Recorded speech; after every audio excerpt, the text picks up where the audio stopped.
سبق پھر پڑھ صداقت کا، عدالت کا، شجاعت کا، لیا جائے گا تجھ سے کام دنیا کی امامت کا۔ ملی ڈائجسٹ کے خصوصی شمارے میں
جس نے تاریخ انسانی بدل کر رکھ دیا، اس سوال کی کھوج میں معروف امریکی مصنف اور ریاضی داں مائیکل ہارٹ نے کی۔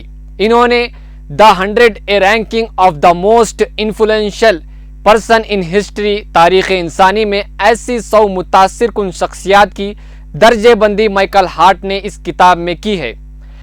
اس کتاب کو لکھنے میں 28 سال لگے ہیں۔ پھر 1978 میں مائیکل ہارٹ کی کتاب دنیا کے 100 عظیم انسان دا 100 منظر عام پر آئی تو ہر طرف ایک طوفان برپا ہو گیا، جہاں لوگوں نے مصنف کی اس کتاب میں مرتب کی گئی 100 عظیم انسانوں کی فہرست پر انگلیاں اٹھائی۔ مائیکل ہارٹ خود عیسائی مذہب سے تعلق رکھتا تھا، مگر اس نے حضرت عیسیٰ علیہ السلام کو تیسرے نمبر پر رکھا اور دوسرے نمبر پر ایسائک نیوٹن کو رکھا ہے۔ پھر اس رینکنگ میں سب سے پہلا نام کس پرسنالٹی کا ہے جن کی محبت صرف ہمارے دل میں نہیں بلکہ ہمارے جسم کے رگوں پے میں بسی ہوئی ہے۔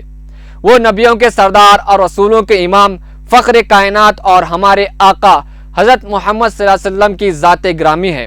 جب مائیکل ہارٹ سے پوچھا گیا کہ تم دوسرے مذاہب سے تعلق رکھنے والے لوگوں کو اتنا بڑا مقام کیسے دیا، تو انہوں نے کہا کہ چلو پھر مجھے کوئی اور ایسی شخصیت کے بارے میں بتا دو جو محمد صلی اللہ علیہ وسلم کے ہم پلہ ہو۔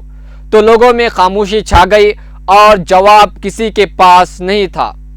مائیکل ہارٹ کی کتاب میں شامل اکثریت ایسے عظیم افراد کی ہے جو کہ اس لحاظ سے خوش قسمت تھے کہ وہ دنیا کے بڑے بڑے تہذیبی مراکز میں پیدا ہوئے اور ایسے معاشرے میں پلے بڑے جو عموماً اعلیٰ تہذیب یافتہ اور جو سیاسی طور پر مرکزی حیثیت رکھتے تھے۔ مگر میرے نبی کی عظمت کو سلام کہ آپ نے ایک ایسے معاشرے میں آنکھ کھولی جہاں پر جہالت عروج پر تھی، علم و تہذیب سے کوئی تعلق نہ تھا، بچی پیدا ہونے پر زندہ دفن کیا جاتا تھا، چاروں طرف اندھیرا ہی اندھیرا چھایا ہوا تھا۔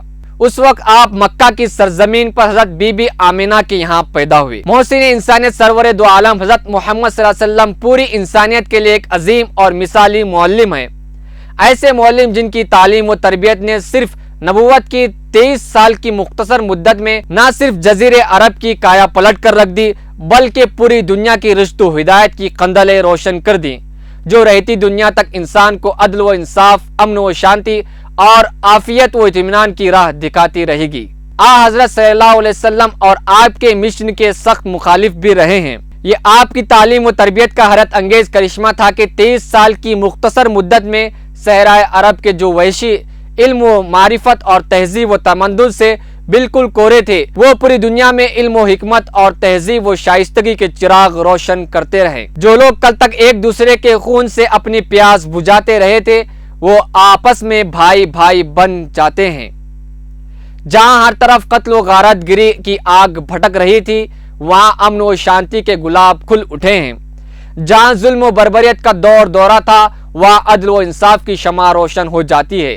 جہاں پتھر کے بتوں کو سجدے کیے جا رہے تھے وہاں توحید کا پرچم لہرانے لگتا ہے، اور بالآخر عرب کے ہی صحرا نشین جو اپنی جہالت کی وجہ سے دنیا بھر میں ذلیل و خوار تھے، ایران و روم کے عظیم سلطنتوں کے وارث بن جاتے ہیں، اور ساری دنیا ان کے عدل و انصاف، ان کی رحم دلی اور ان کی شرافت نفس کے گن گانے پر مجبور ہو جاتی ہے۔ اس طرح نبی کریم صلی اللہ علیہ وسلم کی تعلیم و تربیت کا جو 100% نتیجہ دنیا نے دیکھا ہے، تاریخ انسانی کے کسی اور معلم کے یہاں اس کی نظیر نہیں ملتی۔ مشہور شاعر پنڈت ہری چند اختر نے کچھ یوں کہا ہے: کس نے قطروں کو ملایا اور دریا کر دیا، کس نے ذروں کو اٹھایا اور صحرا کر دیا، آدمیت کا غز ساما مہیا کر دیا، ایک عرب نے آدمی کا بول بالا کر دیا۔ اور کئی غیر مسلم اسکالروں نے نبی کریم صلی اللہ علیہ وسلم کی تعلیمات اور ان کے مشن کو خوب سراہا ہے، چاہے وہ گاندھی جی ہو یا عظیم سائنسداں مفکر کیوں نہ ہو، سب نے آپ کی قدردانی کی ہے۔ تو ناظرین، سیرت رسول صلی اللہ علیہ وسلم انسان کے لیے زندگی گزارنے کا ایک بہترین طریقہ ہے۔ ضرورت اس امر کی ہے کہ ہم اس پر عمل کریں، مگر افسوس کہ ہماری زندگیوں سے حضور صلی اللہ علیہ وسلم کے بتائے ہوئے اعمال و طریقے نکلتے جا رہے ہیں۔ دعا ہے کہ اللہ ہم سب کو سیرت نبی صلی اللہ علیہ وسلم کے مطابق اپنی زندگی بسر کرنے کی توفیق عطا فرمائے۔